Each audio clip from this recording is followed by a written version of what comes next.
Welcome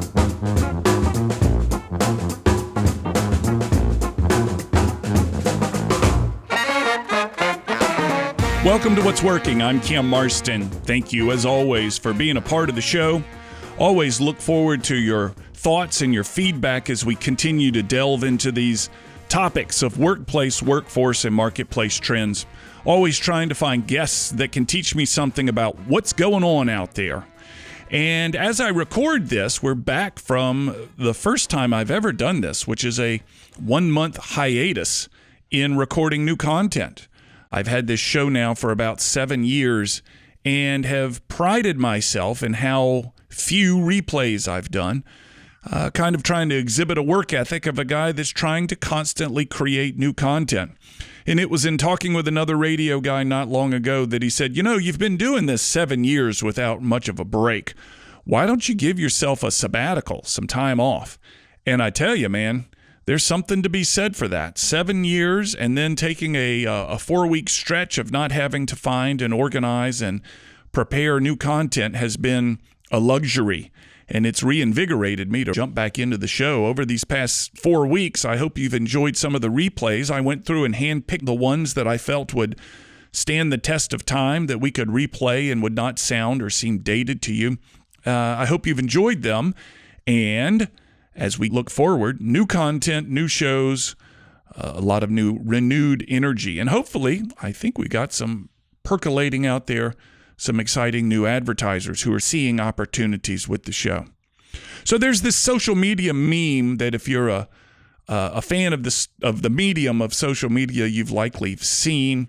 I can't quote it exactly, but it's of two older, middle-aged or older guys, and they're sitting around and talking about the moving. They're talking about moving from one place to the next.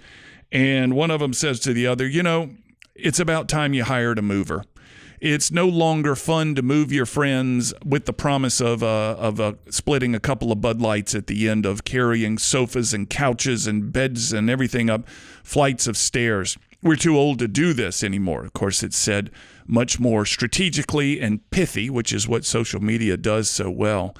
The show today is about a moving company that I've been pointed to a number of times called Pink Zebra Moving. My guest when we get back from this upcoming break is Ron Holt. Ron has been introduced to me by a mutual friend of ours, and this mutual friend says, Cam, they're doing something a little bit different. Moving companies can be found many different places, as I'm sure you know, but they've got a little bit of a flavor to them, a little bit of a soul to them. And as I record this, on the microphone right now, I'm on their website, Pink Zebra Moving, and the feel of it is less about the capability of the movers, which is obviously there in the background, but more about the happiness and the convenience of the family that's getting moved in. And I think Ron is on to something here. He's trying to recreate or rebrand or give us a different feeling about moving. So here's the question. You've got this time-honored business of movers. Goodness knows I've used them in the past. And it would seem to be a very unremarkable organization until you go in and try to rebrand it and make moving about something else. And the first hint of that is in the title of the company, is the name of the company, Pink Zebra Moving. And we'll learn why this is and what the motivation behind it when we come back from break. And it's an opportunity for all of us to think about our tried true business and say, what if I just talk about what we do differently? It's a standard business. It's traditional. It's been around for a while. Why don't we look at it from a different angle and see if we can't create something new out of it? Ron Holt, when we get back from break. You're listening to What's Working. I'm Cam Marston. Be right back.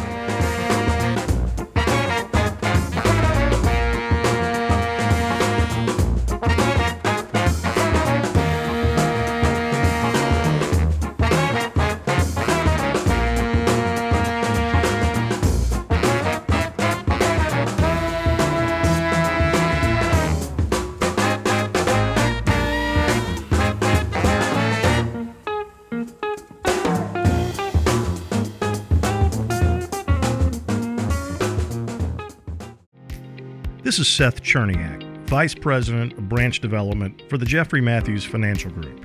If you're an experienced financial advisor wanting the freedom of independence but aren't sure making that jump is right for you, we should talk.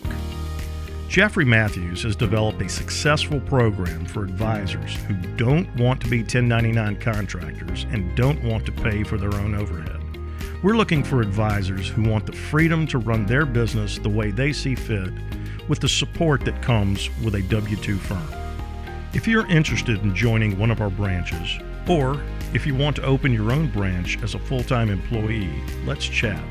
Our compensation plan is one of the most competitive among all W-2 firms, big or small.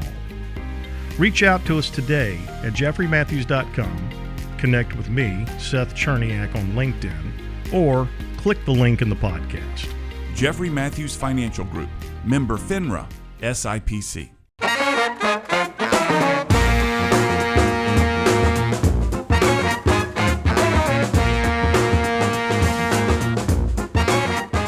We're back. You're listening to What's Working. Thank you, as always, for joining us on the show.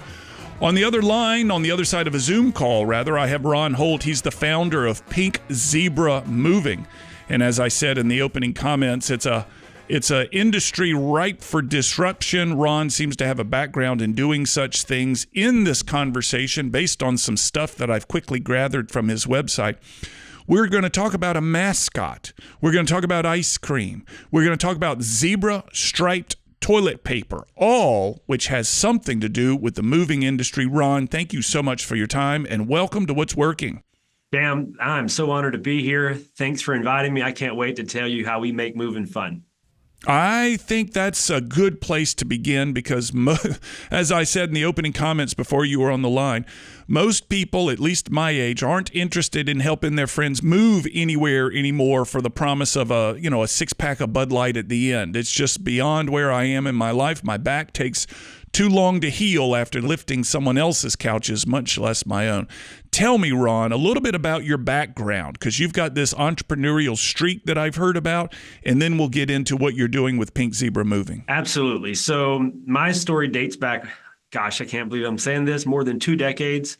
Yeah. I was a young something, just trying to, find my way, working in corporate America, and was doing well, kind of rising up the ranks, making money, traveling the world even. But I don't know, something just didn't feel right. I was in Atlanta, Georgia, and looked around one morning on the interstate, headed into work, and everyone else looked sort of like just zombies, like everybody had to wait their turn to get to the office and then not seem to enjoy it there, and then to make money and pay the bills and do it again the next day. And so that's what everybody I knew was doing, and what I was even taught as a child with my parents. But I don't know, there was just something that I thought that was missing. And so, I was maybe naive enough to think that I could do something about it. And so I just said, I'm going to carve my own path, and I'm going to take a shot, and I'm going to start a business. I didn't really know what business it was going to be at the time.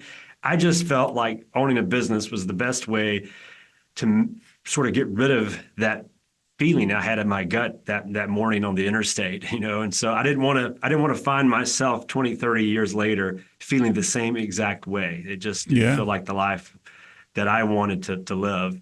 And so it took me years. It took me over 7 years to actually figure out not only what business to open, but how to actually pull it off, how to fund it.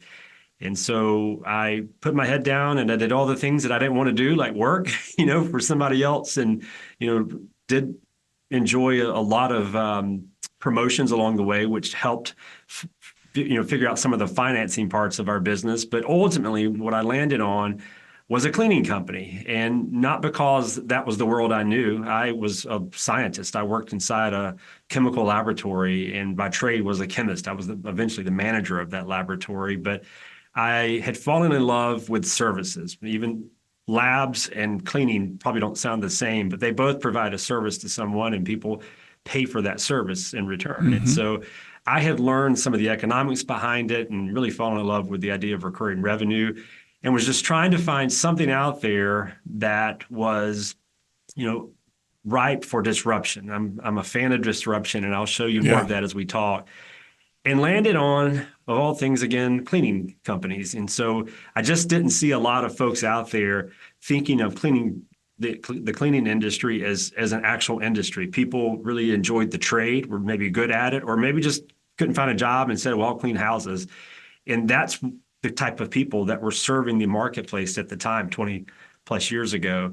And so I felt if I were to attack it like a business person, like an entrepreneur, then I would figure out ways to actually disrupt this industry. And so it took me 7 years to figure that out. It also took me 7 years to find the money to pull that off. Yeah. And then eventually I left corporate America and jumped into the blue collar world of house cleaning. Oh, it was house cleaning. I expected some sort of chemical cleaning, some sort of plant industrial cleaning, but this is cleaning houses. And how did you disrupt that? How did you make people take a look? Well, I was still in my 20s at the time. So my first thought was, this is how I'm going to disrupt it. I'm just going to work harder than everyone else. Yeah. That's not necessarily the secret to success. Obviously, it's a part of it. So for a couple of years, I just tried to work harder than everyone else. I literally worked 7 days a week.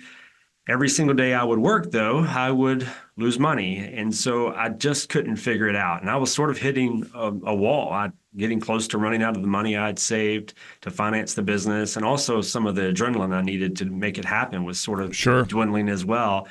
And so I am an avid reader of all nerdy business books that you can find. And so I had stumbled into this idea of incentives and sort of aligning compensation with management or ownership, and then working together as a team instead of an employer-employer relationship, which is the more normal thing. So I created this, what we called at the time, the pay for performance plan.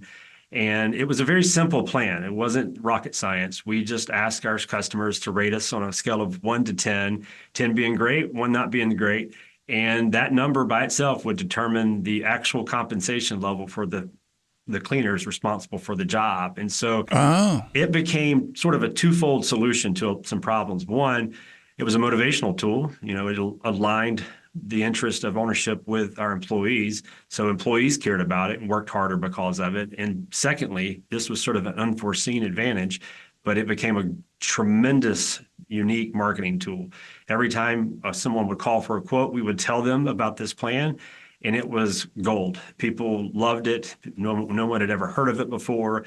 And we were different. We were what every business owner wants, something that's not just a commodity, something that's a little bit different. And so that simple plan really transformed the business, and we started growing like wildfire. So let me restate this. I want to make sure I understand clearly. And that is, you would finish a cleaning job at someone's home. You'd allow that homeowner, the bill payer, to rate your team, both in terms of attitude, of engagement, as well as how well they cleaned on a scale of 1 to 10. And the closer the homeowner ranked to 10, the more that team got paid for that job. Is that it? That's it. That's simple. We had to honor and respect employment laws, so we couldn't pay someone zero, right, pay them minimum wage, but they would earn above average wages if they were to actually receive that 10 rating, for example. It was the first few days a little bit chaotic because people were scared, like, oh my gosh, am I going to make less now? But after we got sort of past that wave, people loved it, people being the employees, and customers absolutely loved it. They grabbed a hold of it so quickly. And remember, in that world, we're cleaning someone's home every week or every other week. And so once we landed a job, we kept that job for a long, long time. How did you budget for it? Was it a budgeting challenge? Well, I'm sorry. Knowing that you could get a lot of 10s? Yeah, well, we did get a lot of 10s. The average was well above 9. But let me redefine the pay for performance plan. That was just on the employee side. We actually did experiment on the customer side as well. Oh, yeah. I see what you're saying. And that did not go as well. I get a lot of credit for a lot of successes in my business life, but I've had a lot of failures. That was one of the failures. We were that consumer model was, again, supposed to go 2 different ways, but the pricing side of it got a little bit out of control. And so we had to pull that out. And so their feedback only determined employee compensation, which was still tremendous. Again, it was a huge motivational tool for our employees. And customers, again, loved it. And we just started growing. We only had one location at the time. It was down in Pensacola, Florida. And that business, again, had went sideways for about 2 years. But once that plan became a real thing, then we started growing almost overnight. And we opened multiple locations and eventually 100 locations across No this kidding. country.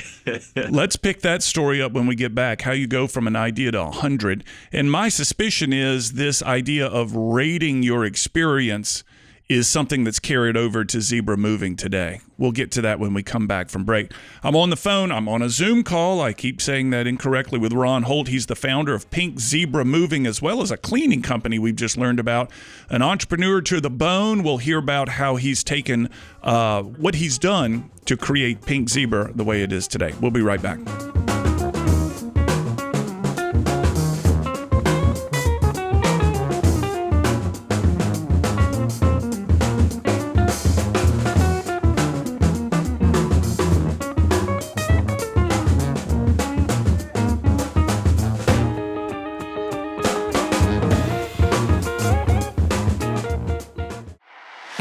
This is Bill Eastet. I perfected my baking recipe behind my live music stage at my little restaurant in Fairhope, Alabama. We have custom-made smokers and small batch bacon made just for you. So if you're looking for the best bacon in America that has been cured, smoked, and even serenaded by songwriters, you definitely need to try Billy's Small Batch Bacon. www.billiesbacon.com.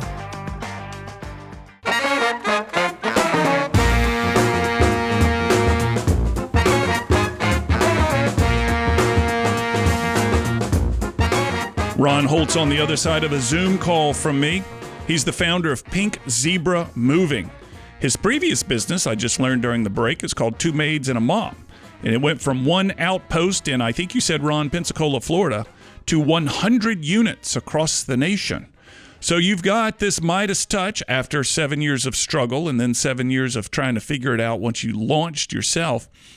You've come across a model. Tell me more how Two Maids and a Mop has come to rebirth, if you will, in Pink Zebra. Take me through the rest of this story. Yeah. So again, we really scaled quickly. Once we figured out the magic, it just started taking off. And we eventually pivoted from corporate growth. We actually built 12 corporate Two Maids and a Mop locations, but we pivoted into the franchising model shortly after that, just because, one, people were knocking on our doors all the time saying, hey, how can I be a part of this? And then two, again, incentives. I love the fact that in franchising, you actually get to work alongside someone. You're in sort of business together. They're paying you for your support and coaching, but you're only successful if they are, so they want to listen to you for, organic, positive reasons.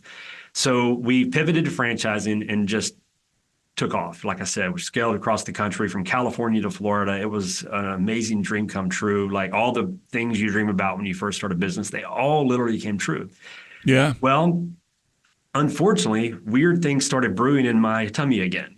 I mentioned that interstate morning drive. Well, I started feeling that again. And I didn't really think about it, but I had sort of created corporate America because this large office culture, the workplace had been created. We're based now in Birmingham, Alabama, but it had been built. And so I was the CEO, big, huge office, meetings all day, traveling across the country, meetings all the time. Like I said, just bureaucratic things, that didn't really move my needle.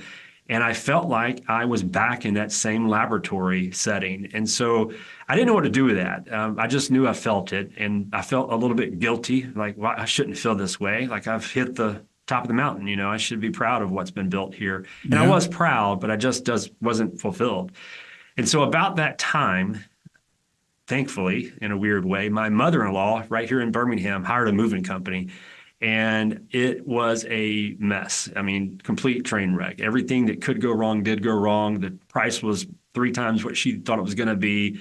Things were broken and damaged. There was some real rude, unprofessional behavior during the move itself. And then on top of all of that, the manager or the owner, maybe even of the company, laughed at her as she was crying about how bad the experience was. And so she relayed that story to myself and my wife. And, I love home services. I had proven that over the last several years, building Two Maids into what it became. And so I said, man, maybe that's an opportunity. Maybe that is another disruptible industry that has yet to be disrupted. And so I started doing some digging. I looked into the industry. There were some big players, some big giants that we probably all heard the names of that had built mega brands, but for the most part, it looked the same as it did 30, 40, even 50 years ago. Right. When I started checking one-star reviews across the country, this was my research project. I went to Seattle, Omaha, and Miami on Yelp, and I went straight to the one-star reviews, and they all, for the most part, matched my mother-in-law's experience in Alabama. And so that's my research project. I said, that's what I'm going to do. I am going to start a moving company, and I'm going to change the world. I'm going to actually turn it upside down and make it fun. But to do that, I want to go all in. And so I started the process of exiting Two Maids, actually selling the business. I didn't know how complicated that was going to be. That moved much faster than I ever thought was possible. So the idea of selling the business and actually selling the business happened over the course of about 6 months. So I sold the business and then jumped right back in one day later. For my wife probably would prefer me to take a week or two off, but one day after I sold the business was running a moving company in Birmingham, Alabama, with the same goal as Two Maids, to scale the country, to disrupt the industry, and in our case, to make moving fun for our customers. And that's where we are. Yeah, that's where we are right now. So tell me about the name Pink Zebra. It's not exactly what you'd expect from a moving company. Is that a part of the strategy? It absolutely is. Number one, it's a bit of, I mentioned I'm a nerd when it comes to business books. Well, one of my favorite all-time business books is called The Purple Cow. It's by a guy named Seth Godin. It was written more than 20 years now ago, but it's a basic premise. If your business is different, if it's unique, if it's remarkable, then it's going to stand out and potentially grow and scale. And that's what we saw at Two Maids. And so I'd always wanted to pay homage to that book because it has always meant so much to me and my success in business. And so part one was that. The other side of that was I wanted the brand to speak to customers. And so if we called ourselves really strong movers or testosterone movers, then that's what everybody's called themselves in this industry. Right. And so I wanted to go opposite to prove to the consumer, to the marketplace, that you're not just dealing with a normal moving company. We are different. Yeah. And the name it's like the challenge, try not to think about a pink elephant. Try not to think about a pink zebra. It kind of lodges itself in your mind. So you've gone about this in just cruising your website. You really emphasize fun. You emphasize customer service. It appears, you'll need to confirm this, that you're allowing the customer to rate their experience, which will, I assume, impact the pay of the movers themselves. So that model has carried over, correct? It's a bit of a spinoff. It's not the same model because, one, it's a different industry and there's different motivations. It's just a different experience. It's even a different numerical scale. But yes, we call it the pay enhancement plan. It works the same way, though. The spirit is the same. It incentivizes our employees to care about their service. So how happy they make a customer determines how much they make. With their employer. So it's again, very basic, simple process, but it's one that's very effective. So Two Maids and a Mop, you had the same crew, I think, if I understand, at your house on a regular basis. Let's say it was a bi-weekly basis, and you became familiar perhaps with that crew. With movers, you don't have the same familiarity, you hope. I wouldn't want to move every 2 weeks. So tell me how that relationship is defined differently in your business. Well, number one, there are serial movers. So there are people that move 2, sometimes even 3 times a year. That's not the most common thing in the world, but there are a few repeat customers out there. Really, for us, our repeat customers are what we call referral sources, from realtors to other service providers in the local area, to mortgage brokers, to anyone that's going to be connected to someone that may move, even apartment managers, on site. All of those folks don't really have anything to gain from the referral and a whole lot to lose. And so historically, they just don't refer anyone. It's just too much to lose. There's not enough to gain from it. So we try to turn that upside down, and we treat those referral sources just as good as we treat our customers. You know, we don't incentivize, we don't pay anyone for that relationship. We just treat them like they're kings and queens, you know. And so we make moving fun for our customers, but we make moving trustworthy for those referral sources. And that's the real key, because again, a realtor doesn't have to say, oh, you should use ABC Moving Company, you should use Pink Zebra Moving. There's nothing in it for them. They cannot even be paid legally because they're realtors. So oftentimes they just don't do it. And so that's, for us, our version of recurring revenue in this industry, those referral sources, revenue opportunities. Yeah. So real quick, we're coming up on break. When you have 2 hours to network, where are you going? Realtors? Is that your target rich audience? Realtors love what we've learned. They love donuts and coffee. And so we will provide as many free donuts and coffee as they want, as long as we get to bring our mascot and tell every realtor in that room how we make moving fun for our customers. That's great. We'll come back from break. I want to hear more about this. We still haven't talked about the striped toilet paper, which absolutely caught my attention when I was looking over the website. You're listening to What's Working. On the other side of a Zoom call is Ron Holt, founder of Pink Zebra Moving. We'll be right back.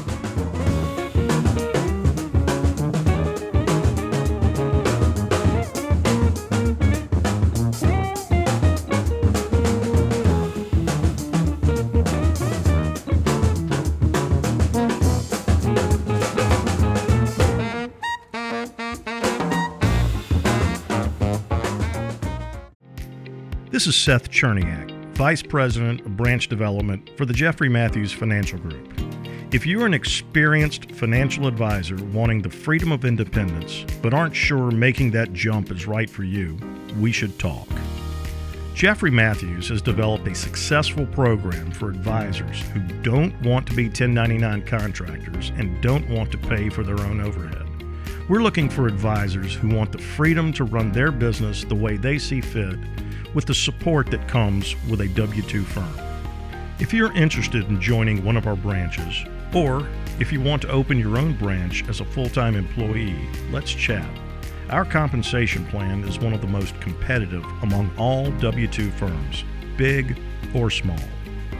Reach out to us today at jeffreymatthews.com, connect with me, Seth Cherniak, on LinkedIn, or click the link in the podcast. Jeffrey Matthews Financial Group, member FINRA, SIPC.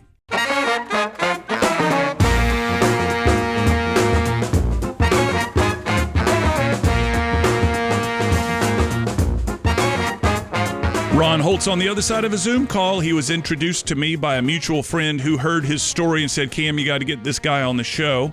Thus far, I can see that our mutual friend was right. This is a heck of a story. Ron is the founder of Pink Zebra Moving. He's trying to reframe that industry. And prior to the break, we were talking a little bit about where you network given the time, and it sounds like realtors are a target-rich audience. One of the common challenges, Ron, that so many of my guests have is labor, finding good, reliable, predictable, customer-oriented labor. Has your model made labor easier to find and easier to retain? I believe it has, mainly because I keep saying this, we're different. We're not just another moving company. So early on, when we first just had one location here at Pink Zebra Moving, it was a little bit of a challenge because nobody knew our story. They didn't know our purpose, which is a big deal for us. Every time we open a new location, we tell our story to every single new employee. That spreads. This community of movers, believe it or not, is actually pretty strong in most local markets. And so one mover that's good knows another mover that's good, in other words. And so once someone works for us and understands that we're bigger than just another moving company in this industry, the word travels pretty fast, and so we have the same challenges as every other business. We're far from perfect, but at the same time, when you work for one of our locations across the country now, you know that there's something more important to that day than just that day. We are striving to become not just the largest moving company in the country. We don't even care if we are the largest. What we care about is if we actually disrupt this industry. So I talk a lot about how we make moving fun. I'm going to hopefully get a chance to tell you some of those fun secrets. Please start right now. But before I do that, our mantra, our goal is to become the world's first happy moving company. And so that makes no sense to most people, but it does to us and every one of our employees. So ultimately, that's really what we tell every prospective job candidate and future employee. Now, as far as those secrets go, once we actually get someone on board with us and they got to go out and do the work, that's when the show starts. We think moving is theater. We actually think there's a show that can be put on. Yes, it's manual labor, and there's hard, this is the summertime in the South right now. It's hot everywhere. And so how can you make something that's so hot and tiring fun? Well, most of that is from just building relationships with customers. In the moving industry, it's very much a commodity. I mean, you're talking about an average ticket of more than $2,000 for most customers. But yet most customers don't even know who they're paying that money to. It's not, you don't think of the name of a moving company, but when you go eat tonight, you're going to remember the name of the restaurant, yet you may have spent less than $100. And so it's a very unique industry in that it's such a huge commodity for most people. And so what we try to do is incorporate fun things so that we can build a stronger, tighter relationship, maybe even a bond with our customers. So some of the things that we do, I'll give you kind of three things because these are the three sort of trademarks that we're known for. The biggest thing we're known for the most is what happens before the move even begins. The night before, we call our customers and we go through all the X's and O's of the next day, what's going to happen. But at the end of that conversation, we offer our customers a free dinner. We literally say, what do you want tonight? You want some pizza? You want some wings? You want some sushi? You pick. And they pick whatever they want, and we send that food to them for free. And we enjoy doing it every single time. It makes our day. We love it. And it also makes our customers' day because name another moving company that does something like that. Sure. It starts the relationship off in such a strong manner. And all we've done is feed someone. They're going to give us several $1,000s in return for our work. We're going to give them $75 to $100 worth of free food. But it's something that's, again, just like the pay enhancement plan, very simple, but no one really does it. And so we stand out because of that. And again, we set the relationship up in a positive way. Second thing that we do, probably another simple thing that says to you, like, well, what's such a big deal here? We play music in every single room. We call it happy music, of course. And so we have speakers in each room. Now, if someone says, hey, I don't want to hear the music, of course, we don't do it. But most people absolutely love it because if you've ever hired a moving company, you probably have experienced this awkward feeling inside your own home. These strangers, probably with hoodies on, with some earbuds going, and nobody's talking. There's no communication. Yeah. The ambiance is super negative and weird and just quiet, too quiet in some cases. And so we play music, and it's all fun, happy, PG music that everybody's going to love, from the 6-year-old to the 60-year-old, and so that gets people dancing, singing along with one another. We've had so many videos come in from across the network where people are literally dancing with our movers. Yeah. So that's a fun thing that, again, simple, but really separates us. The third thing I'll talk about, another pretty big trademark with our brand, as the move is finishing, our team lead, there's a team lead assigned to every move, has what we call a surprise box. It's, of course, branded with a pink bow on it. Inside of it are all sorts of goodies, from chocolates to candies to, most importantly, personalized gifts. Whether if you're let's say, a big Alabama football fan, but you're living in Tampa, Florida, which would be unique, right? There's probably not that many Alabama fans in Tampa. Yeah. So we would discover that information. We would use it to our advantage. We'd go find a simple thing, Alabama koozie, or maybe an Alabama hat. I don't know what it might be, but we would use that and say Roll Tide or whatever we got to do in a handwritten letter. And we enclose that in the surprise box, and we leave that in a fun place where they'll find it after we depart, whether it's the basement or, somewhere in a different room they're not using as much. We want them to find that after we leave so they can have that one last fun, happy interaction with us, even when the truck's gone. And so that is always a fun exercise because it takes some homework and it takes some planning because you got to figure out what that personalization needs to be. And so that is not the only three things we do. Those are the three things that we're probably most known for. We do have a mascot that shows up. We leave behind toilet paper that's branded. It's pink, zebra striped, of course, toilet paper. We do whatever we can do to try to make manual labor fun for our customers. And we think, as crazy as all that sounds, it's crazy enough because this industry has been stuck in neutral for 50 or more years now. And so a lot of people want to disrupt industry nowadays using technology, and I'm all for that. Who doesn't want to make things more efficient and more automated? But, why not go a little bit old school and just try to make the user experience better? And so I don't think the user experience has improved a whole lot over the years in this industry. A lot of hardworking guys out there, and no disrespect to those folks. So they work really hard, and there's some great moving companies out there.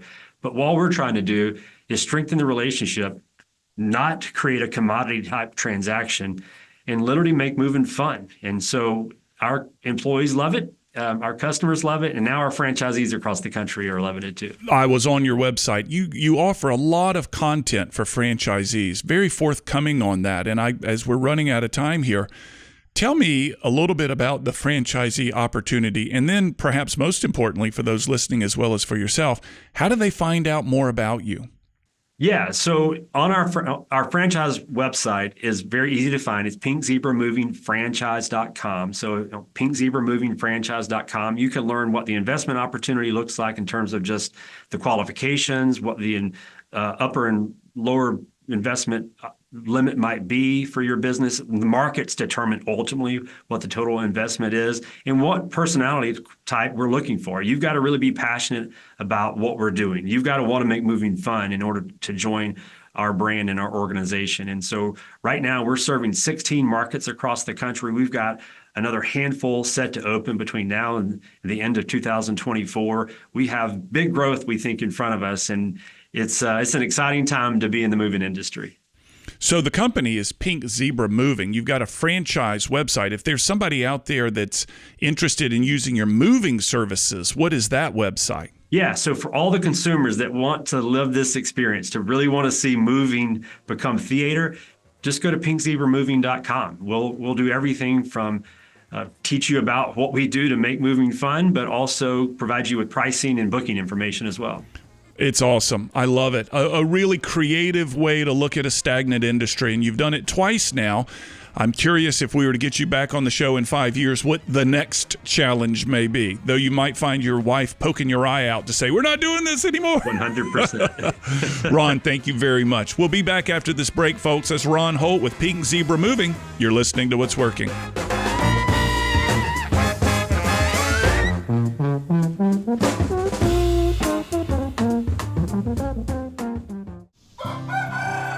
I'm Joey Mason. For 4 years, my goal has been to produce the best farm-to-table products I'd ever eaten. I've done just that at our on-site USDA facility in Grand Bay, Alabama, allowing us to ship directly to your door. This is true farm-to-table. Visit us at masonhillsfarm.com to see all that we have to offer.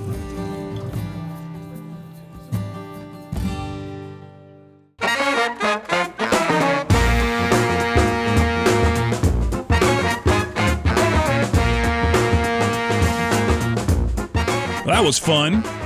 Ron Holt seems to think about things differently. We're back. You're listening to What's Working. Thank you. I'm Cam Marston. Just going over that conversation with Ron in my head, Pink Zebra Moving. He disrupted the house cleaning business by changing the way the labor was incentivized, allowing the homeowner to essentially determine how well the housekeepers, house cleaners, got paid by giving that homeowner the opportunity to evaluate the service. On a scale of 1 to 10, how well did the cleaners do? And the homeowner's reaction to that question hit the home cleaner's pockets. Similarly, on a scale of 1 to 5, I think it is now, for the moving business, how well did they do? And the evaluation will hit the homeowner or the mover's pocket. So the question is, and perhaps you can hear my brain churning, where is the next opportunity to do this? Where is the next? So every time I make a transaction at a coffee shop or something like that, they flip that screen, they reverse the screen and allow me to tip them based on, and there's usually a range of somewhere between 20 to 20, let's say 30%. In fact, in Tuscaloosa the other week, I found one that their tips started at 30%. And it was an automatic thing. You 30 to 45% tips for a cheeseburger, which I thought was ridiculous. But the question is, how do we utilize this idea of making the customer the determinant of the success and how much the staff gets paid in an opportunity around us? We've seen housekeeping. We've seen moving. There's got to be another opportunity right here in front of us that we just simply can't see, that Ron's got a filter for now, and he's built Pink Zebra Moving around, as well as Two Maids and a Mop on this model.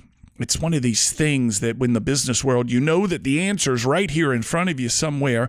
There's a great opportunity right here in front of us somewhere, and I'm just having a hard time figuring out how to put my hands on it. Anyway, Pink Zebra apparently also offers ice cream. I read this on their website. If kids run up to the truck and the guys are in it, and the kids scream about ice cream, those guys have ice cream on the truck at all times and give to the kids who are running up to the truck, which is it's just a great idea for creating good customer service. There's no doubt about that. So, Ron, thank you so much. Pink Zebra Moving, folks, keep an eye out for them. If you need a move, you want to give them a shot at it, may as well just go ahead and do so. Let them see what they can do for you. At least it will be a very unique and different experience in that moving process. All right, What's Working is back at it. If you want a copy of our email, we've picked up sending these emails. I call them the coolest things in the world that I found this week. Putting them into emails and sending them out, their references, their stories, their articles, etc., all around the business world and the generational stuff that I study in my seminar work. Go to my website, cammarston.com. Enter your email. You'll find the place to do so. You'll go on that list. We send it out. And if you don't like it, just simply unsubscribe. You'll never hear from me again. I will not bother you. You're listening to What's Working. I'm Cam Marston. Be back next week. Have a good week, everybody.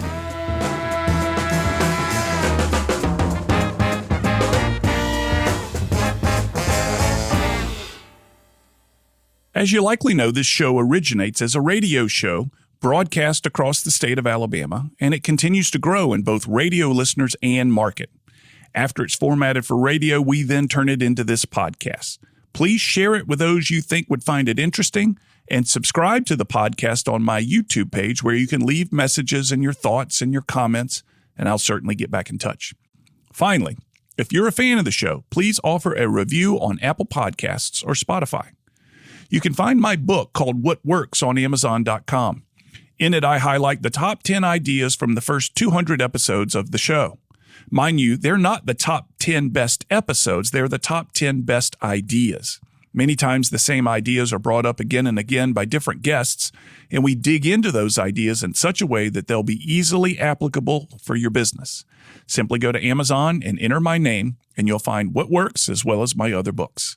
Chapter titles include How to Find a Niche, Innovation, Building Teams, and so forth. To learn more about the workshops and seminars I offer, go to cammarston.com. There you can view clips of my work, view workshop titles, view my reviews, case studies, customer lists. It's all there. If you'd like a free copy of one of the chapters of my book, enter your email address at the bottom of the homepage at cammarston.com. And from that site, you can email me directly. I always love to hear from you. You'll also find me on social media. Find Cam Marston on all the social media platforms, and you may need to enter the numeral 1. There's one other Cam Marston out there, and that numeral 1 distinguishes me from him from time to time. So if you're unsure if it's me or not, enter that numeral 1 after my name, and it should do the trick. On a more personal and less professional side, I record weekly commentaries that air across Alabama on Alabama Public Radio twice each day on Fridays called Keeping It Real. They've won statewide and national awards. They're simple observations on the world as it goes on around me, and they're only a few minutes long. They're a passion. You can find them on the same podcast app you're using to listen to this. Finally, if you're interested in advertising on this podcast or the radio show, reach out. I've worked hard to cultivate a specific listener, and I can tell you all about them, and I have many different options for helping you reach them. Thanks again for listening. We'll have another episode available soon.